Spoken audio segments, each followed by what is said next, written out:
आमच्याकडे बुद्ध आहे, आमच्याकडे कबीर आहे, आमच्याकडे रविदास आहे, आमच्याकडे बसवेश्वर आहे, आमच्याकडे चक्रधर आहे, आमच्याकडे जिजाऊ आहे, छत्रपती शिवाजी महाराजांचा आहे, फुले शाहू आंबेडकर आहे, इकडे अण्णाभाऊ गाडगेबाबांपर्यंतची माणसं आहे. एवढा मोठा तोफखाना असताना आम्ही वारंवार लढाई का हरतोय? मनुस्मृती ही आजही जशीच्या तशी आहे. मधल्या हजार बुद्धांच्या बृहदत्ताच्या जाण्यापासून मधल्या काळामध्ये इथल्या बहुजनांना बुद्ध विचाराच्या विरोध उभं करण्यासाठी त्यांनी सनातन धर्म मागच्या बाजूला ठेवला आणि हिंदू धर्म नावाची कन्सेप्ट पुढे मांडली आणि सगळ्या बहुजनांना मूर्ख बनवलं. आता त्यांनी लक्षात आलं की हिंदुझमची लबाडी इथल्या लोकांना कळायला लागली, म्हणून पुन्हा त्यांनी हिंदुझम मागे टाकलाय. आता सनातन धर्माची संकल्पना पुढे येऊ लागली. दीडदमडीची जमवलेली प्रॉपर्टी टिकवण्यासाठी आम्ही जर आंबेडकरवादाला आणि संविधानाला फाट्यावर मारू तर आपल्याला पुढच्या येणाऱ्या 1000 पिढ्या त्यांनी फाट्यावर मारलेल्या असतील, एवढी गोष्ट लक्षात ठेवा. विहार हे बुद्धांच्या वंदना नाही झाली एक वेळाला चालेल, पण बुद्धांचा विचार लेकरात रुजवणारं बाल संस्कार केंद्र मात्र बुद्धांच्या विहारात असलं पाहिजे. बाबासाहेबांच्या विचाराचा अभ्यास वर्ग हे विहारात आणि आपल्या 4 घरं असतील तरी एका घरात एका आठवड्याला एका रविवारी 4 पोरं घेऊन बसण्याची तयारी आमच्या लोकांनी ठेवली पाहिजे.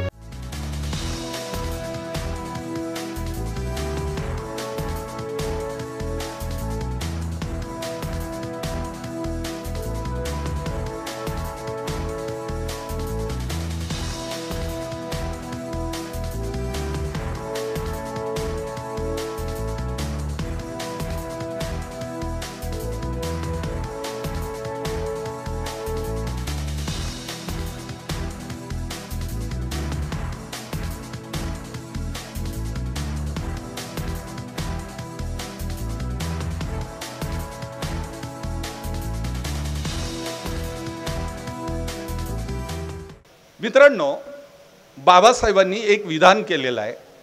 बाबासाहेब म्हणाले की जगामध्ये कोणत्याही प्रकारची, मग ती सामाजिक असेल, सांस्कृतिक असेल, राजकीय असेल, आर्थिक असेल, वैचारिक असेल, बाबासाहेब म्हणतात जगामध्ये कुठल्याही प्रकारची क्रांती करायची असेल तर त्याची एक पूर्वअट आहे आणि ती पूर्वअट आहे प्रबोधनाची.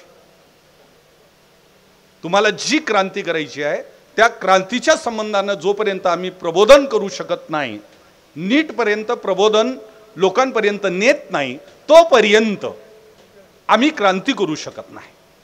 आणि मला वाटतं की आम्ही ज्या विश्वात अडकलोय, संसार असेल, पैसा असेल, स्वार्थ असेल, या सगळ्यांमध्ये अडकलोय आणि या सगळ्यामध्ये अडकल्यानंतर आमच्याकडे सगळ्यात भयंकर जे घडलं, आम्ही प्रबोधनाची लढाईच लढली नाही. आम्हाला बाबासाहेब 14 एप्रिलला आठवतात, 6 डिसेंबरला आठवतात, दसऱ्याला म्हणायचं की 14 ऑक्टोबरला म्हणायचं तो पुन्हा वेगळा प्रश्न आहे, तेव्हा आठवतात. अलीकडे संविधान दिनालाही आठवायला लागले. एवढे दिवस सोडले तर आम्ही बऱ्यापैकी आंबेडकरांपासून बऱ्यापैकी दूर असतो आणि त्याच्यामुळं प्रबोधनाची लढाई ही सातत्यानं लढावी लागते. आणि आपल्याला संविधान वाचवायचं असेल आणि संविधानांचं सगळं विश्व जपायचं असेल तरी प्रबोधनाची लढाई ही पूर्वअट बाबासाहेबांनी जी टाकलेली आहे ती आम्हाला सातत्यानं लढावी लागेल. माझ्या समोर तुम्ही सगळी लोक बसले, मला विषय छान दिलाय, पण बसल्यानंतर मी आल्यापासून एक ऑब्झर्व करतोय, आयोजक साठी ओलांडलेला, संयोजक 50च्या पुढचे, ऐकणारे 50च्या पुढचे, मोजून 50 पोरं जर इथं 18 ते 25 जर निघाले तर मला फार बरं वाटेल. एक पोरगी होती ती येऊन बोलून गेली बिचारी. ही का तशी बोलून गेली? आम्ही निगा केली नाही, तण काढलं नाही. आमचा दोष आहे, तिचा नाही आहे, त्यामुळे तिला बोलूच दिलं पाहिजे. दोष आमचा आहे. म्हणजे आयोजक साठी ओलांडलेले रिटायर लोक, संयोजक, कार्यकर्ते, पाणी वाटणारी माणसं मी बघतोय, 60-70 असलेली माणसं पाणी वाटतायत आणि ऐकणारी सुद्धा 50 ओलांडलेलीच माणसं आहे. मला दोन प्रश्न पडतायत खोब्रागडे साहेब, की आमच्या तमाम संविधानवादी, आंबेडकरी, सत्यशोधक विचाराची, विज्ञानवादी विचाराच्या माणसांना 50च्या नंतरच अक्कल येते, असं काही आहे का? मला म्हणजे माझी शंका आहे. मी काय असं 50च्या आत बेअक्कल असतो आपण असं म्हणत नाही, असलं काही आपण म्हणत नाही. का उगाच लोकांना घरी पण जायचं आहे ना, वापस जायचं आहे. म्हणजे आम्हाला एवढा उशिरा का?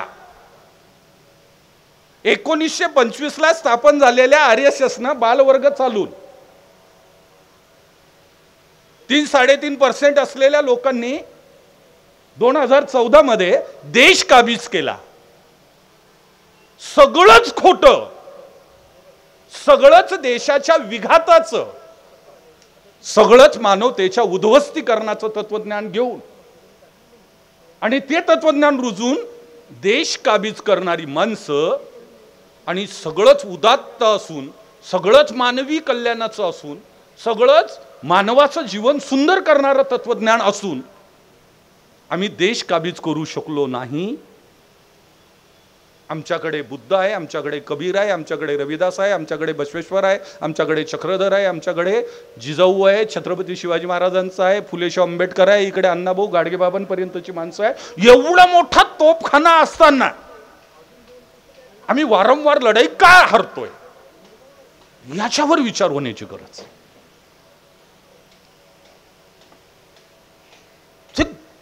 तोफखाना आहे ना, त्यांच्याकडे माणसं नाहीये. तो पटेल उचलावा लागतो, भगतसिंग उचलून पाहावा लागतो.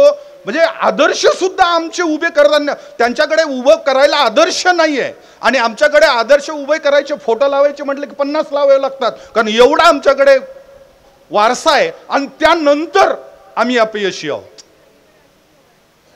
त्याचं कारण बाबासाहेबांनी, मी पहिलंच विधान तुम्हाला बाबासाहेबांचं सांगितलं, प्रबोधनाची लढाई जी लढायला हवी होती तिथे आम्ही कुठेतरी चुकलो, कुठेतरी कमी पडलो. ही गोष्ट आपण समजून घेतली पाहिजे. कारण एखाद्या व्यक्तीवर अन्याय झाला, त्याला पोलीस स्टेशनला नेलं, गुन्हेगाराला अटक झाली आणि कोर्टात गुन्हा सिद्ध होऊन त्याला फाशी जरी झाली तरी तो न्याय असू शकतो, सामाजिक न्याय नसतो. कारण ज्या स्त्रीवर बलात्कार झाला किंवा एखाद्याचा खून झाला त्याला कुठं न्याय मिळालाय? गुन्हेगाराला शिक्षा मिळाली, त्याला कुठं न्याय मिळालाय?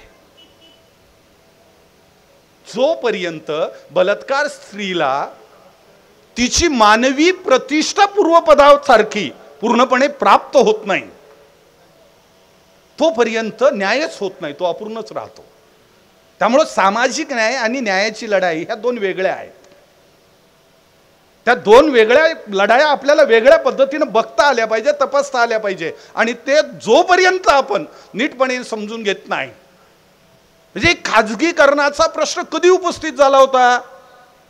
1980 ते 90च्या दशकात उभा झाला.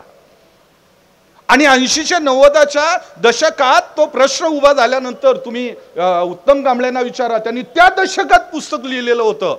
आणि त्यांनी शासकीय नोकऱ्याच्या कंत्राटीकरणाचं विधान त्यावेळेला केलं होतं. मी तेव्हा स्टुडंट होतो. माणसं बोलत नव्हती असं नाहीये, लिहित नव्हती असं नाहीये, लढत नव्हती असं नाहीये. खाजगीकरणाच्या विरोधात मोर्चाच्या मोर्चे निघाले, पण लढाई ही फार नेटानं आणि दूरवर लढायची असते. हल्ली लढाईचा आणि गिडाईचा काही संबंध नाही. म्हणजे संविधान सभेच्या कार्यक्रमात यायचं की नाही याचा सुद्धा विचार अधिकारी करतात. ते म्हणते त्यांनी बघितलं तर, राष्ट्रध्वज न लावणाऱ्यांनी जर बघितलं, आपण त्याच्या संस्थेत मास्तर आहोत. आणि दादासाहेबांना, आप्पासाहेबांना, भाऊसाहेबांना कळालो तर साला उद्याला खेड्यावर बदली करतील, हितपारून माणसं घाबरतात. आणि एवढी भिक्कड माणसं ही आंबेडकरी कशी असतात मलाच कळत नाही. ती बुद्धिस्ट कशी असतात मला कळतच नाही. म्हणजे अंगुलीमालाला शोधत निघालेला बुद्ध याचा वारसा सांगणारा माणूस बदलीसाठी घाबरतो. मला इथून तिथे टाकतील. आपण ज्या गावात आहोत त्या गावात आपण उभे आहोत. मी काय आपलं काय फार विद्वान फिद्वान माणूस आहे, आपला तांड्यावरचा माणूस आहे. तांड्यावरची माणसं विद्वान गिद्वान नसतात, पण एवढं नक्की असतात, ज्याला बाप मानलं ना तर आयुष्यभर बापाबरोबर असतात. शेजाऱ्याला कधीच बाप म्हणत नाही.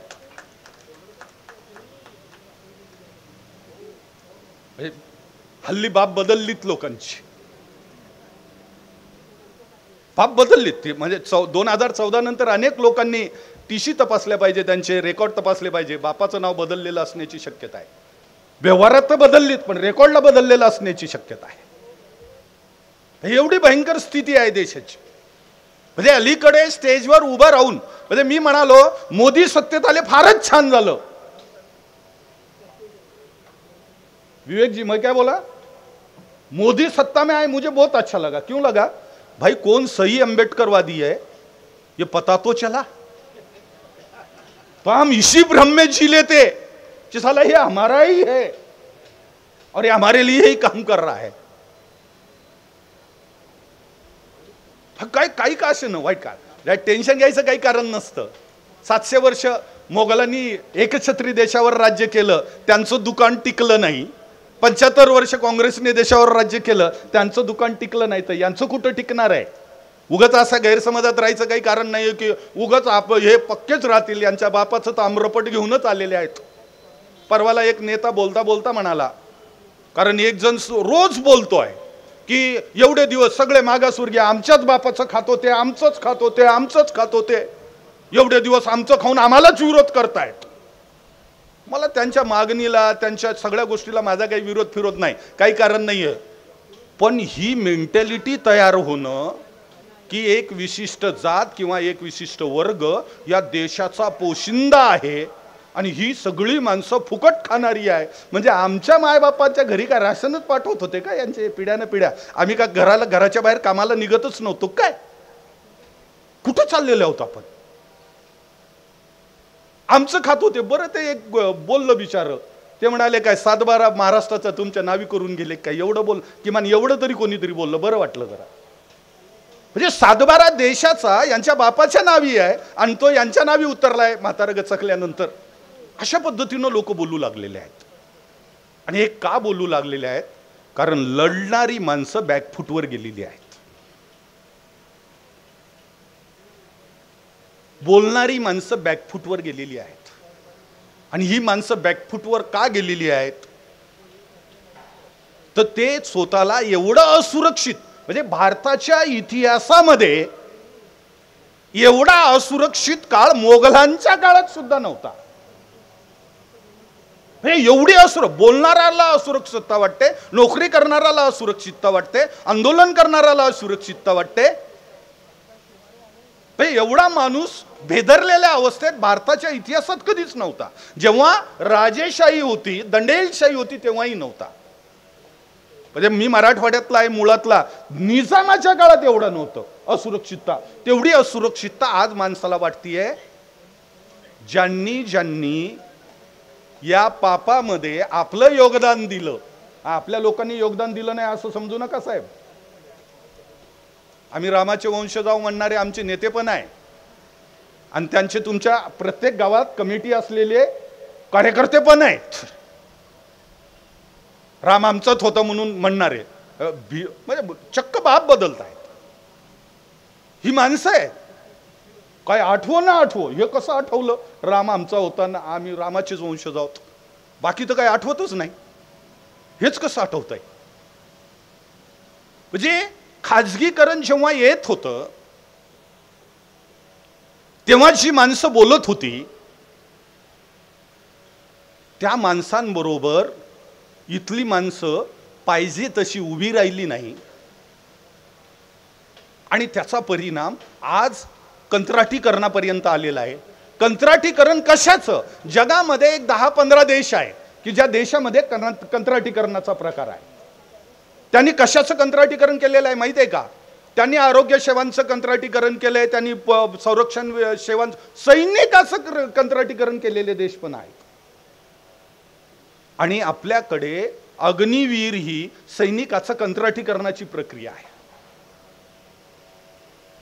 आपल्याकडे आरोग्य विभागात कंत्राटीकरण हे आपण काल परवा निघालेल्या GR मुळे ओरडतोय. गेली 15 वर्ष कंत्राटवर पोरं काम करताय. म्हणजे आरोग्य विभाग एवढा सेन्सिटिव्ह आहे, एज्युकेशन सेक्टर एवढा संच, ज्या दिवशी शिक्षण सेवक आणलं होतं, येणाऱ्या काळात आपल्याकडे कंत्राटी प्रकारचा शिक्षक येणार हे सिद्ध झालं होतं. बोर्ड धरलेलं होतं, माहीत होतं, मनगट धरणार आहे हेही माहीत होतं. पण गप्पगारपणानं माणसं, म्हणजे ते पाशनी फार मस्त म्हटलंय की आपल्या प्रॉपर्टीची लूट झाली, मेहनत की लूट खतरनाक नहीं होती, पुलिस की मार खतरनाक नहीं होती.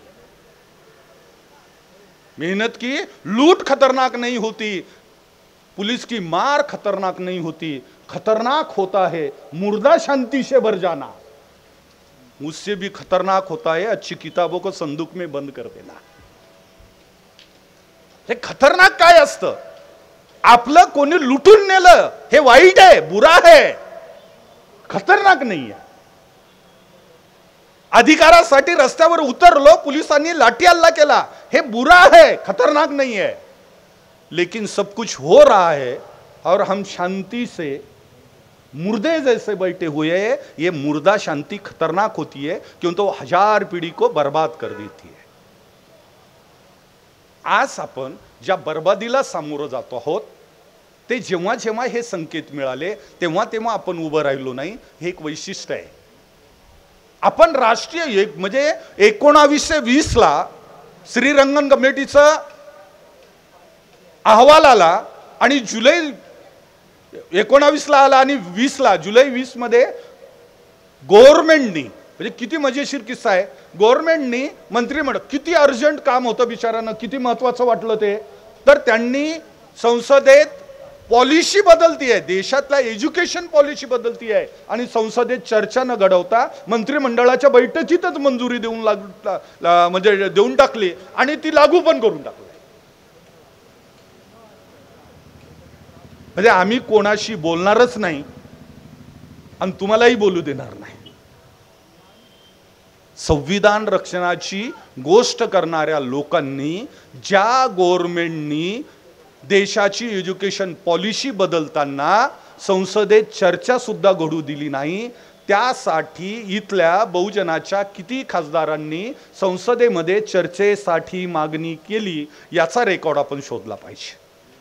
त्यात मग दलित खासदारांची शोधली पाहिजे, त्यात भटक्या खासदारांची शोधली पाहिजे, त्यात ओबीसी खासदारांची शोधली पाहिजे. आणि ज्या जनतेच्या लेकरांवर ती पॉलिसी थोपवल्या जाणार आहे त्यांनी चर्चेची मागणी किती केली हे पण शोधलं पाहिजे. म्हणजे आपण कुठल्या काळात राहतोय? आम्ही सध्या खेड्यांवर भिडतोय, तांड्यान. मी परवाला एका तांड्यावर गेलो, इकडे येण्यापूर्वी एका तांड्यावर गेलो. सध्या महाराष्ट्र सरकारनं, म्हणजे मलिक नावाचे एक आयुक्त होते, त्या मलिकांनी 15 वर्षापूर्वी एका बैठकीत बोलता बोलता सांगितलं होतं की महाराष्ट्रामध्ये 1,05,000 सरकारी शाळा आहेत आणि शासनाला 85,000 शाळा बंद करायच्या आहेत. बोलता बोलता त्यांनी सांगून टाकलेलं होतं. एका बैठकीच्या चर्चेत तो बोलला होता, नंतर त्याच्या बातम्या झाल्या होत्या. लोकांना वाटलं असं कुठं होतं का, 85,000 कशा बंद होतील? 10,000 शाळा वेटिंगवर आहे महाराष्ट्रात, सॉरी 14,000 शाळा वेटिंगवर आहे बंद करण्याच्या, पटसंख्येचं कारण सांगून. महाराष्ट्र की बात बोल रहा हूं. 14,000 शाळा बंद होत आहेत आणि ह्या 14,000 शाळा आम्ही एक समन्वय समिती स्थापन करून महाराष्ट्रातल्या बंद होणाऱ्या शाळांचे सगळ्या जिल्हा परिषद एज्युकेशन ऑफिसरकडनं याद्या घेऊन ते गावं शोधले. ही सगळी गावं दलित वस्त्या आहेत, आदिवासी वस्त्या आहेत, भटक्यांची तांडी आहेत, शेतकऱ्यांचं कष्टकऱ्यांची गावं आहेत. मी अशा माझ्या एका नातेवाईकाच्या गावाला, आम्हाला वाईट सवय आहे रात्री झोपायचं तर कुठल्या तरी गावात एक कार्यक्रम घेऊन नंतर झोपायचं. मग मी विचार केला, म्हटलं रात्री शेजारी गावाला नातेवाईकच सरपंच आहे, आपण जाऊया आणि इथे त्यांना 4 लोकांना घेऊन बसूया, चर्चा करूया, मीटिंग घेऊया. मी गेलो मोठा नाईक आहे, श्रीमंत माणूस आहे, खेड्यामध्ये त्याचा बंगला आहे, ओलिताच्या शेतीवाला आहे. मी त्यांच्याशी रात्री कार्यक्रम घेतला, लोकांना समजून सांगितलं आणि चर्चा केली. त्यांना मी म्हणालो, तुमच्याकडे वर्ग 4 आहे, शिक्षक एकच आहे, तुम्ही काहीच का बोलत नाही? सरपंच म्हणून तुम्ही काही भूमिका का अदा करत नाही? त्यांनी मला फार सुंदर उत्तर दिलंय, जे आपल्या बहुजन समाजांमधल्या लोकांचं कॉमन उत्तर आहे. आणि ते उत्तर काय होतं? ते म्हणे, आपली सगळी पोरं तालुक्याला शिकतात, त्यामुळं मी काही याचं टेन्शन घेत नाही. मी जरा वाईट आहे, तांड्यातला आहे, पटकन शिवी तोंडात येते. मी त्याला म्हटलं, झक मारायला सरपंच झालास का? आणि गाडीत बसलो. मी म्हटलं, हे काही झोप इथं मुक्कामाची व्यवस्था आता करणार नाही, त्याची झक मारायला म्हटल्यावर तो कशाला? जेव घातलेलं होतं, त्यामुळं पुन्हा काही गावी जाऊन जेवायचं. मी माझ्या गावी जाऊन झोपलो. म्हणजे आमचे नेतृत्व करणारी, गावाचं नेतृत्व करणारा माणूस काय म्हणतोय, माझ्या कुटुंबातली पोरं जर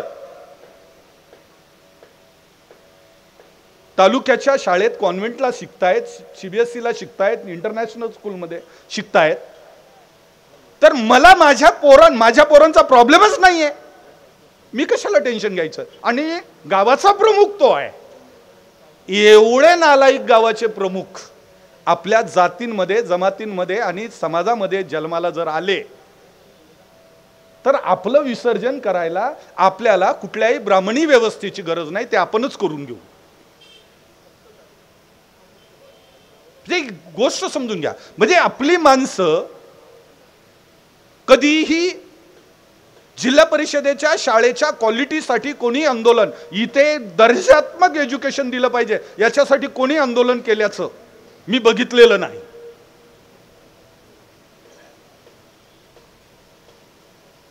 पण सरकारी शाळा आत्ता बंद होताना आज सुद्धा गावागावामध्ये जाऊन जेव्हा लोक बोलतायत, तेव्हा काय केलंय काय त्यांनी? म्हणजे राष्ट्रीय शैक्षणिक धोरणाने थेट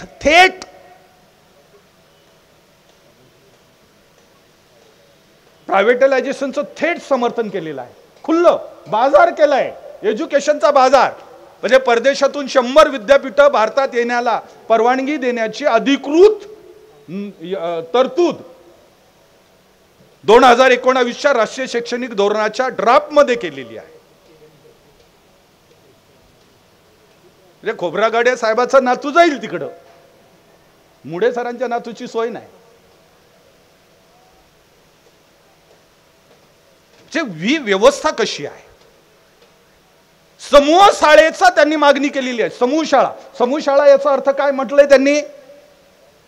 राष्ट्रीय शैक्षणिक धोरणातल्या तरतुदी मी तुम्हाला सांगतोय. समूह शाळाचं काय म्हटलंय? नाही, आपल्याकडे काय झालंय, छोट्या छोट्या शाळा आहे, थोडे थोडे विद्यार्थी आहे, या 10-20 शाळांचे एकत्र करू आणि एक मोठी शाळा चालू. कोपर्डीची घटना आठवा. का बलात्कार झाला होता? त्यांच्या गावामध्ये हायस्कूल नव्हतं म्हणून झाला होता. लोक वाईट होते म्हणून झाला होता, हे जाऊला अमुक तमुक, मी मानत नाही. का झाला होता? कारण त्या पोरीला तिथून 6 किलोमीटरवर पायी जाऊन शिकावं लागत होतं. तिच्या गावात एज्युकेशनची सोय नव्हती आणि तिच्या बापाकडे तिला स्कूटी घेऊन द्यायला पैसे नव्हते. ती छोट्या शेतकऱ्याची पोरगी आहे. आणि वाईट लोक आहे. भारताला आपण एकीकडे बुद्धांचं राष्ट्र म्हणतो, तत्व असलेल्या, नीतिमत्ता असलेल्या लोकांचं राष्ट्र म्हणतो, ते मोठ्या मोठ्या चोरांचं राष्ट्र आहे. म्हणजे जिथे सत्तेत बसलेलीच माणसं चोर आहेत, त्या देशात आपण राहतो. एक चौकीदार चोर आहे अशी पण लोक घोषणा देतात. का देतात? कारण चौकीदारच सगळ्यांना बरोबर गाडीत बसून देतो. तू या देशात जा, तू त्या देशात जा, तू त्या देशात जा, ही सोय करून देतो म्हणून ही घोषणा देतात. हे भयंकर अवस्थेतून आपण चाललेले आहोत. म्हणजे समूह शाळा सुरू करणं याचा अर्थ आपल्या देशातल्या फुल्यांच्या, सावित्रीबाईंच्या आणि बाबासाहेबांच्या स्त्रियांच्या उत्थानासाठी केलेल्या सगळ्या उत्थानाच्या प्रक्रियेला फुलस्टॉप देणं आहे, पूर्णविराम देणं आहे. म्हणजे ज्या महाराष्ट्रामध्ये एकेकाळी शेवटचा विद्यार्थी शिकला पाहिजे म्हणून आधी शाळा काढल्या, जिल्हा परिषदेच्या शाळा काढल्या, खाजगी संस्थांना शाळा दिल्या आणि त्यानंतर त्यांनी वस्ती शाळा काढल्या, साखर शाळा काढल्या, म्हणजे कशा कशा शाळा काढल्या, वाड्या तांड्यावर पाड्यावर वस्ती शाळेपर्यंत गेलो ना आपण. म्हणजे एकीकडे म्हणजे काल याचा अर्थ काल जे सरकारचं धोरण होतं ते अत्यंत चुकीचं होतं असं ते सांगतायत. महाराष्ट्र शासनाचा GR आहे की 1 किलोमीटरच्या आत प्राथमिक असलं पाहिजे, 5 किलोमीटरच्या आत माध्यमिक असलं पाहिजे आणि 8 किलोमीटरच्या आत. ते कल्पना करा, कंत्राटीकरणाची प्रक्रिया आपण थांबवू शकतो का?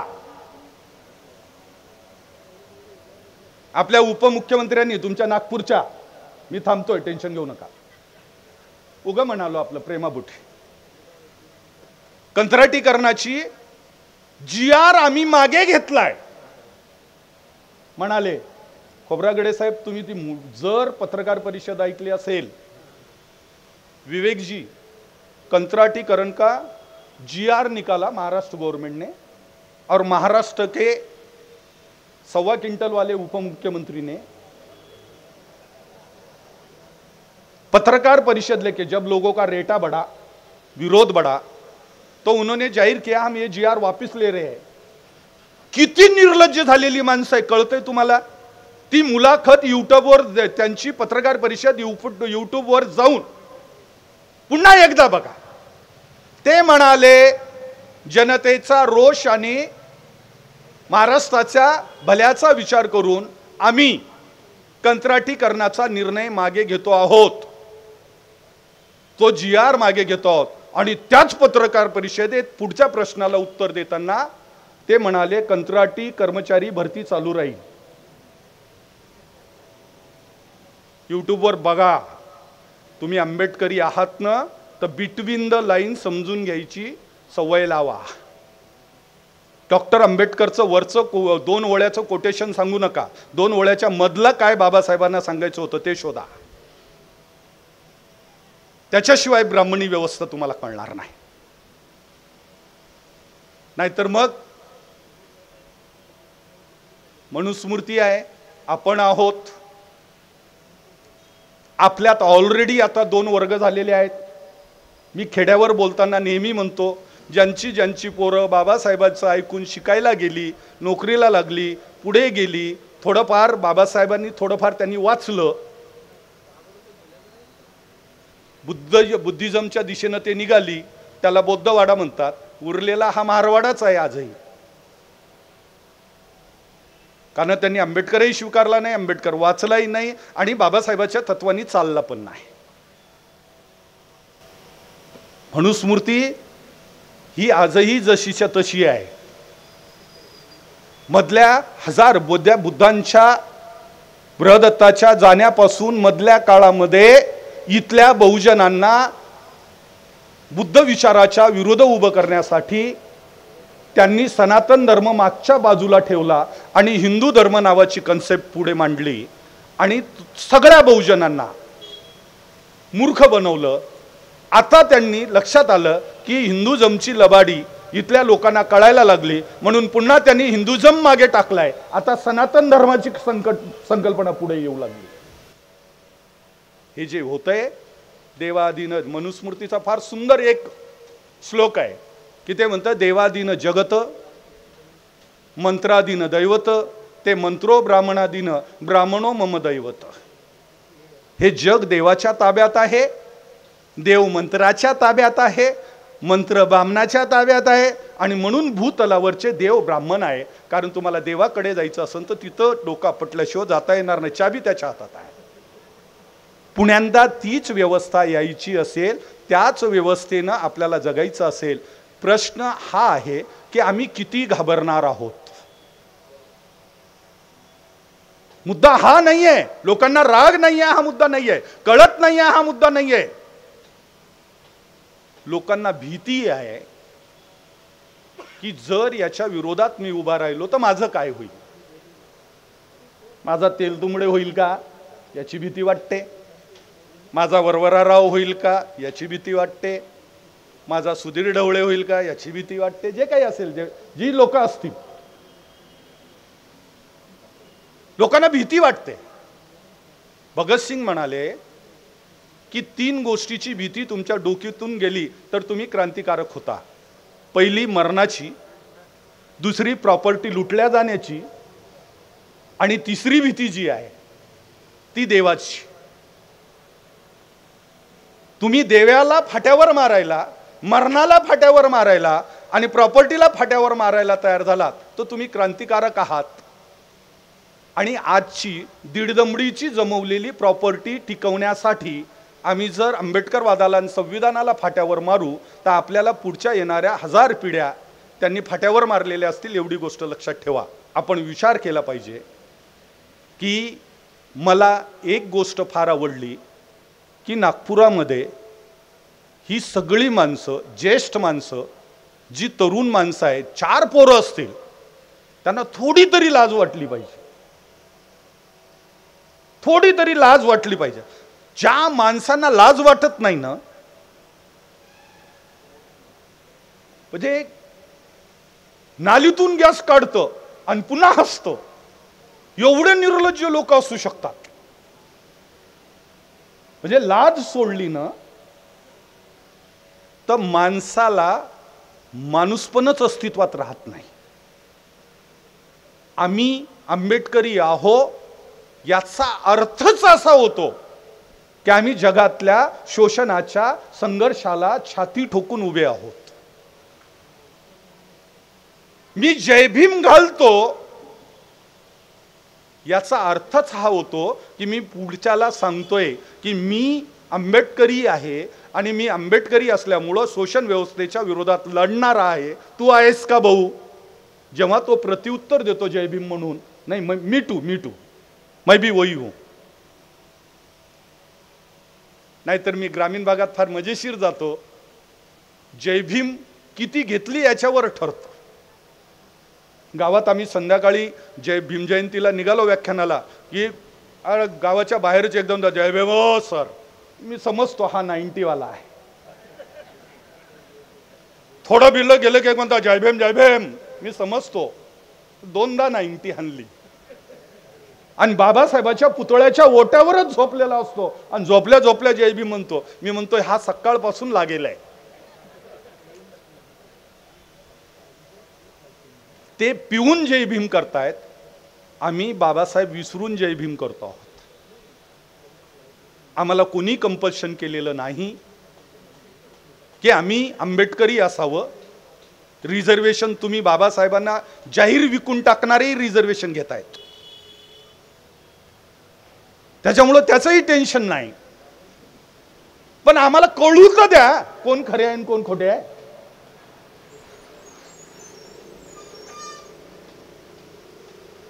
म्हणजे मी एका गावात बोलताना बोललो ज्याच्यावर नंतर खूप चर्चा, लोकांनी 5 वेळा मला चर्चेला बोलवलं. मी एकच विधान केलं.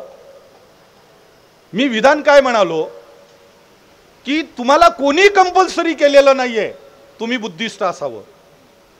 आणि जे बाबासाहेबांबरोबर बुद्धिस्ट झाले ते सगळे त्यांच्या इच्छेने झाले. बाबासाहेबांनी कोणालाही कॉलर धरून आणलेली नव्हती. आणि नंतरच्या काळात जे जे झाले, ज्याला बाबासाहेब कळाला म्हणून झाले. मग तांड्यावरचा तुमच्या शहरात राहणारा रमेश राठोड असो की मुंबईत राहणारा उल्हास राठोड असो, तांड्यावरची पोरं, तांड्यावरची माणसं ही बुद्धांच्या दिशेनं गेली आणि ती निष्ठेनं काम करतायत. हे तिथपर्यंत गेले, हे त्यांच्या इच्छेनं गेले, त्याला कुठल्याही भंतेनं धरून आणलेलं नाही. मी नेहमी भंत्यांच्या कार्यक्रमांमध्ये म्हणत असतो की महाराष्ट्रामध्ये किती भंत्यांनी नवीन लोकांना बुद्ध समजून सांगितला आणि लोक बुद्ध झाले. अशी माणसं शोधली पाहिजे. आणि जर कोणीच झाली नसतील तर मग आम्ही ही माणसं कशासाठी सांभाळतोय, का पोसतोय? वाईट बोलतोय. मी म्हणालो तुम्ही क्लिअर कट ठरवा. मी बुद्धिस्ट होणार असेल, मी आंबेडकरी होणार असेल तर मी विज्ञानवादी होणार आहे, मानवतावादी होणार आहे, समतावादी होणार आहे, बुद्धांचा आणि बाबासाहेबांचा विचार पुढे घेऊन जाणार आहे. नाहीतर क्लिअर कट सांग ना भाऊ, मी महार आहे, असलं काही मी करणार नाहीये. मग तुम्हाला 33 कोटी देव मानता येईल. चोरून साईबाबाला जायची गरज नाही. खोब्रागडे साहेब इकडे बसलेले, तर मी एका सेक्रेटरीला याच्यातल्या बामन बायकोसह साईबाबाला अभिषेक करताना बघितलंय. आणि तो माणूस इकडे येऊन चोरात भाषण देतोय आणि त्याला आमच्या मतदारसंघात आमदार व्हायचंय आता एससीच्या जागेवरनं. नियमित अभिषेक करणारा तथाकथित बौद्ध आमदार झाल्यावर तो खरंच मागासवर्गीयांची आणि बॅकवर्ड क्लासची भूमिका मांडेल का हे शोधलं पाहिजे. माणसं तिथं आपली नुसती जाऊन उपयोग नसते, ती माणसं आंबेडकरी आहेत का हे खूप महत्वाचं असतं. आणि चेंज होतं. 1988-89 कर सेवेमध्ये 125 गाड्यांची काच फोडलेल्या टीमचा मी प्रमुख होतो. जय श्रीराम म्हणून. बहुत छोटा था. काही अक्कल नव्हती, 9वी-10वीला होतो. आणि रामप्रसाद तौर नावाचा कडवा आंबेडकरी 96 कुळी मराठा मला भेटला. मी तुमच्या समोर उभा आहे. आणि त्यामुळं प्रॅक्टिकली माझा विश्वास आहे की जग बदलतं. बदलणाराची नियत नीट पाहिजे आणि त्याची मेहनत नीट पाहिजे. बदलणाऱ्यांची नियत. मी नेहमी म्हणतो की देश उद्ध्वस्त होतोय, याला एकच जमात जबाबदार आहे आणि ती जमात आहे शिक्षकांची, प्राध्यापकांची. मी शिक्षक आहे, जबाबदारीनं बोलतोय. आपल्या जातीबद्दल माणसानं बिंदास बोलावं म्हणे, त्यामुळं मी शिक्षकाच्या जातीबद्दल बिंदास बोलतो. अहो, बाबासाहेबांचं वर्गात उदाहरण द्यायला आमची माणसं घाबरतात हो. बुद्धाचं नाव वर्गात काढायला माणसं घाबरतात हो. आणि मी जेव्हा नवीन लागलो आणि हे बोलायचो, तर एक गवई नावाचे शिक्षक मला सांगायचे, सर तुमची खेड्यावर बदली होईल, जरा हे सगळं विचार गेटच्या बाहेर ठेवा. अरे कहा कैसे चलेगा. बदलीची भीती. तांड्यात जन्माला आलो शाला, यांच्या सगळ्या कॉलेज आणि शाळा हे गावात आहे. तिथं गावात पाठवलं तर माझं प्रमोशन आहे, डिमोशन थोडी आहे. तांड्यातला गावात जाणं प्रमोशन असतं. मोठ्या गावात गेला ना तो, छोट्याशा तांड्यातनं. तर ही गोष्ट समजली पाहिजे. मी थांबतोय. थांबण्याआधी फक्त एकच गोष्ट सांगतो की मी का पोट तिडकीनं बोलतोय, चिडीनं बोलतोय. कारण मी बाबासाहेबांना स्वीकारल्यानंतर 11 वर्ष माझ्या जातीनं मला वाळीत टाकलं होतं. माझ्या बहिणींची लग्न होऊ दिली नव्हती. तांड्याच्या फाट्यावरनं ते महारड्यांचं घर आहे, त्यांची मुलगी बघायला कसं जातात म्हणून लोकांना परत पाठवत होते. माझा बाप म्हणाला, खरोखरच महारांना पोरी देऊन टाकू, पण तू तुझा विचार बदलू नको. आणि माझा बाप शाळेत गेलेला नव्हता. माझ्या बापानं फक्त एक बाबासाहेबाचं एक भाषण ऐकलेलं होतं. माझ्या बापानं गाडगे बाबांची कीर्तन ऐकलेली होती. एक बाबासाहेबाचं भाषण ऐकलेला तांड्यावरचा माणूस एवढा कवडवा आंबेडकरी जर असू शकतो, तर आम्ही 56 पासून आंबेडकरी झालेली माणसं कशी काय लेकरं होण्यासाठी वाऱ्या करतो हे शोधलं पाहिजे. शाळा बंद होण्याच्या आंदोलनाच्या विरोधात आता उभं राहिलं पाहिजे. कंत्राटे. एक लक्षात ठेवा, बौद्धांमध्ये एक वर्ग आता व्हॉट्सअप युनिव्हर्सिटीमध्ये काही तेच आहेत असं नाही. आपली पण माणसं म्हणतात सगळ्यांची लढाई बौद्धांनीच लढायची का. साधंसं सूत्र आहे, ज्याला अक्कल असते ना त्यानंच लढायची असते. बेअक्कलांनी कुठंच लढतच नसतो, बेअक्कल लढतच नसतो.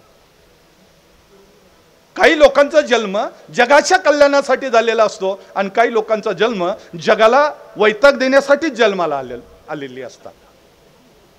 बुद्ध आमचा वारसा तो आहे की जगाच्या कल्याणासाठी ज्यांनी प्राणपणानं आहुती दिली, ते भगवान ज्यांनी भग दिलं, त्या लोकांचे आम्ही जर वारस आहोत. कोणीतरी बोलताना म्हणालं की बाबासाहेब म्हणाले की मला खूप मिळवता आलं असतं, पण मिळवलं नाही. माझा भाऊ 13 तारखेला वारला आणि मला घरच्यांनी सांगितलं की म्हणे सगळे तुझे कार्यक्रम वगैरे आता महिनाभर, 1.25 महिना जायचं नसतं, तू कॅन्सल कर. मी म्हणालो तुमचं करेक्ट आहे, कारण तुम्ही जिथे जन्माला आलात, जिथे वाढलात, तुम्ही आता 60-70 ओलांडलेले आहात. मी त्या बापाचा मुलगा आहे की ज्या बापाला जहाजावर बसता बसता कळतं की आपलं पोरग गेलंय आणि तो बाप जहाजावरनं परत फिरत नाही, इथल्या शूद्राच्या कल्याणासाठी पुढे जातो. मी त्या औलादीचा आहे. त्यामुळं मी जाणार, एकही कार्यक्रम कॅन्सल नाही करणार. मी भेटणार, मी बोलणार. रडत बसायला माझा जन्म झालेला नाहीये. दुःख तर आहे. पाठचा भाऊ गेला तर दुःख होतो, मुलगा गेला तर दुःख होतो, कोणी जवळचं गेलं दुःख होतो. होत नाही असं थोडी आहे. मी काय दगडाचं नाही आहे. आणि ज्याला दुःख होत नाही किंवा ज्याला संवेदना नाही तो बुद्धिस्ट नसतो, तो आंबेडकरी नसतो. संवेदना असलेलाच माणूस आंबेडकरी असतो आणि बुद्धिस्ट असतो. मी तुमच्याशी हे वेळ झालेला असताना माझा वेळापेक्षा कमी वेळेत बोलतोय, पण तरी पोटतिडकीनं तुमच्याशी माझा अख्खा विषय सोडून मी तुमच्याशी बोलतोय. फक्त एवढ्यामुळं बोलतोय, मी थांबतोय. एका संत कवीनं असं म्हटलं की मैं कवी नहीं, मैं कवी नहीं, करुणा हूं दीन दुखियों के दिल की, मैं साधु नहीं, साधना हूं प्रेम की सतनेम की, ना शांति है मुझ में, मैं हूं पिछड़े जनों की भावना, इंसान बनने चले मैं उनकी हूं शुभकामना, इंसान बनने चले मैं उनकी हूं शुभकामना. माणूसपण आणि मानव घडवणाऱ्या, माणसाला माणूसपणाची जाणीव करून देणाऱ्या फुल्यांच्या, सावित्रीबाईंच्या, शाहू महाराजांच्या सत्यशोधक चळवळीचा आणि ज्याच्यामुळेच माझं अस्तित्व आहे त्या बाबासाहेबांच्या आंबेडकरी चळवळीचा मी कार्यकर्ता असल्यामुळं मी तुमच्याशी एवढं बोललो. मी खूप अधिक बोललो असेल आणि माझ्या बोलण्याचं कोणाला वाईट वाटत असेल तर कृपया वाईट वाटू द्या. लाज वाटत असेल तर लाज पण वाटू द्या. ये कर क्या सकते साहब, दोबारा नहीं बुलाएंगे, इससे ज्यादा क्या है साल. हम क्या बानगुड़े पाटिल थोड़ी है 2 लाख लेके आ रहे. हाला चाहिए तो बुलाओ, नहीं चाहिए तो जय भीम. मी 2 प्रकारच्या लोकांना ठसून जय भीम करतो, की ज्याचं तोंडच पाहायचं नाही, कारण ज्याला बाबासाहेब चालतच नाही त्याला मी जय भीम घालतो, कारण तो दुसऱ्यांदा भेटतच नाही. ते म्हणते हे जय भीम आले. आणि दुसरं माझ्या विचाराचं आहे, माझ्याशी बांधलेलं आहे, माझ्यासाठी प्राणपणानं लढणार आहे, त्याला घालतो. तर वाईट वाटू द्या, लाज वाटू द्या, कारण एकदा माणसाला लाज वाटली ना, माणूस डबल लाज वाटण्यासारखं काम नाही करत, सुधारण्याचा चान्सेस असतो. तर काही सुधारले तर बरं होईल. आणि पुढच्या वेळेला एवढी मोठी जनता आहे, पुढच्या वेळेला 4-2 तरुण सुद्धा. आणि मी माझ्या भाषणाचा एका वाक्यात संपवतो, आता आम्ही बाल अभ्यास वर्ग सुरू केली पाहिजे. विहार हे बुद्धांच्या वंदना नाही झाली एक वेळा चालेल, पण बुद्धांचा विचार लेकरात रुजवणारं बाल संस्कार केंद्र मात्र बुद्धांच्या विहारात असलं पाहिजे. बाबासाहेबांच्या विचाराचा अभ्यास वर्ग हे विहारात, आणि आपल्या 4 घरं असतील तरी एका घरात एका आठवड्याला एका रविवारी 4 पोरं घेऊन बसण्याची तयारी आमच्या लोकांनी ठेवली पाहिजे. नाहीतर येणारा काळ, मी बाकीचं सांगत नाही, गाडगं मडकं सगळं तुम्हाला पाठ आहे, लगेच खरेदी करून ठेवा, कारण त्या वेळेला क्वालिटीचे नाही भेटणार. आता भेटून जाईल क्वालिटीचे, कारण आपल्याकडे 4 पैसे आहे, घेऊन ठेवा. अशी स्थिती होऊ शकते. मी थांबतोय. जय भीम.